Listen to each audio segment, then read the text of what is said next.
Hola, profesores. David el Profe here, and I'm just going to walk you through Lección 3 of our Español Intermedio Uno level. So this is for intermediate Spanish students. We start off by reviewing the highlights of the lesson with our students. We let them know all the different things that we're going to review, and then after that, we review the homework from Lesson 2 in the book that they should have done since the last class.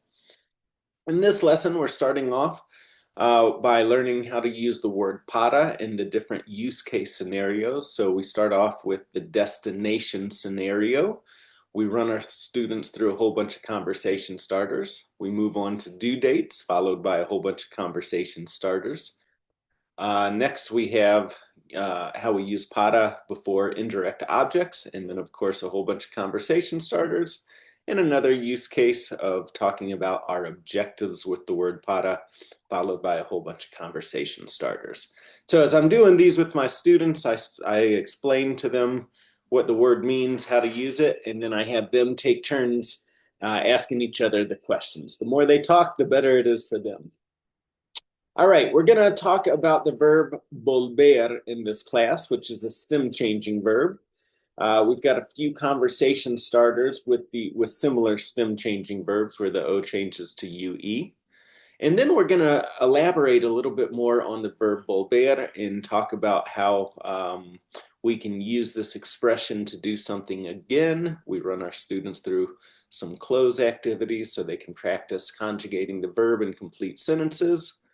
And then we talk about another use case where we use volver plus an adjective to show the transformation.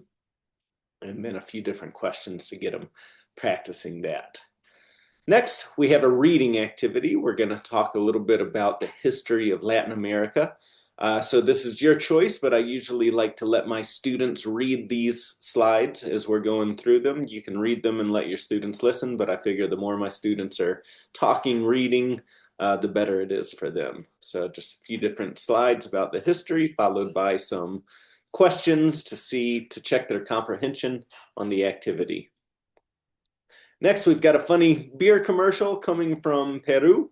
So I just put this up and I let the students watch it, and then we go through the dialogue. It's pretty funny. It talks about a security agent that he starts off saying, oh, I see you've got a six-pack that you want to bring through, and then he keeps saying, oh no, it looks like it's just a 5-pack, or nope, now you only have 2 beers, and obviously the security guard's taking the beers from him. So pretty funny. The students like it. Definitely gets a laugh out of them.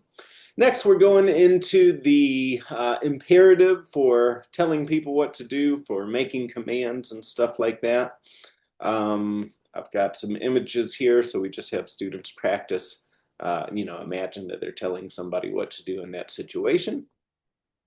We've got some more conversation starters, so students can go around and ask each other these questions.